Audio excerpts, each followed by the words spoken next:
अयोध्या के राजा थे राजा दशरथ। उनकी 3 रानियां और 4 पुत्र थे, राम, लक्ष्मण, भरत और शत्रुघ्न।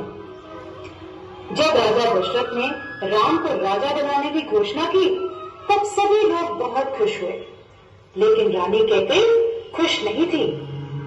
महाराज, क्या आपको याद है आपने मुझे 2 वचन दिए थे? आज उन वचनों को पूरा करने का समय आ गया है। मेरा पुत्र भरत राजा बने और राम 14 वर्ष के वनवास को जाए। राजा दशरथ की आज्ञा पाकर राम और लक्ष्मण सीता के साथ 14 वर्ष के वनवास के लिए चले गए। पंचवटी में सीता माता ने एक सुनहरे रंग के मृग को देखा। रंग सुनहरा, रूप अति सुंदर, सीता भाई, कोई जाए इस मृग को अति शीघ्र ले आए।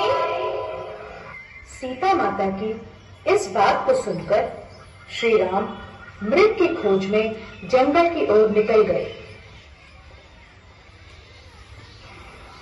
बहुत देर हो गई, प्रभु राम अभी तक लौटे नहीं। लक्ष्मण, लक्ष्मण,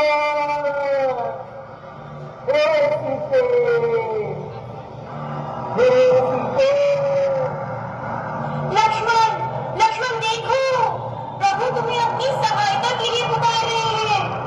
हे माते, ये मुझे किसी मायावी शक्ति का कार्य लग रहा है। आप चिंतित ना हो, भैया जल्दी घर लौट आएंगे। नहीं लक्ष्मण, मेरी आज्ञा का पालन करो, जाओ, प्रभु को तुम्हारी सहायता की आवश्यकता है। ठीक है माते, किंतु आप इस लक्ष्मण रेखा को पार नहीं करना। रावण को ज्ञान था कि वो लक्ष्मण रेखा को पार नहीं कर पाएगा, इसलिए उसने साधु बनने का ध्यान रखा और सीता माता को उठाकर ले गया।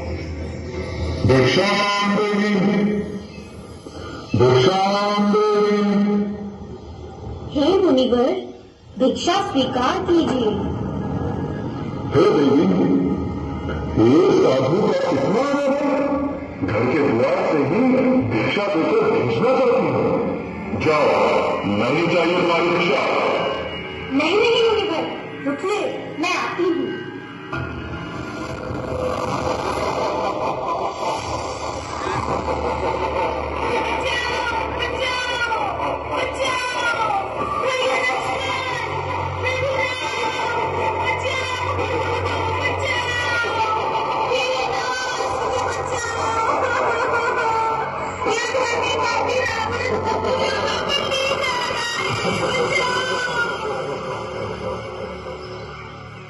राम और लक्ष्मण सीता माता को कुटिया में ना पाकर बहुत चिंतित हुए और उनकी खोज में निकल गए। श्री राम, लक्ष्मण और हनुमान ने लंका पर चढ़ाई कर दी और राम और रावण का युद्ध हुआ, जिसमें श्री राम विजयी हुए।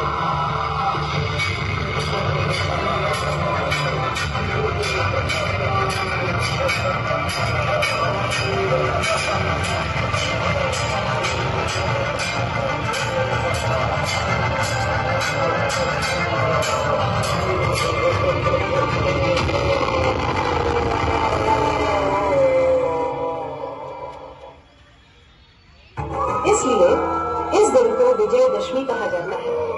यह त्योहार बुराई पर अच्छाई की जीत का प्रतीक माना जाता है।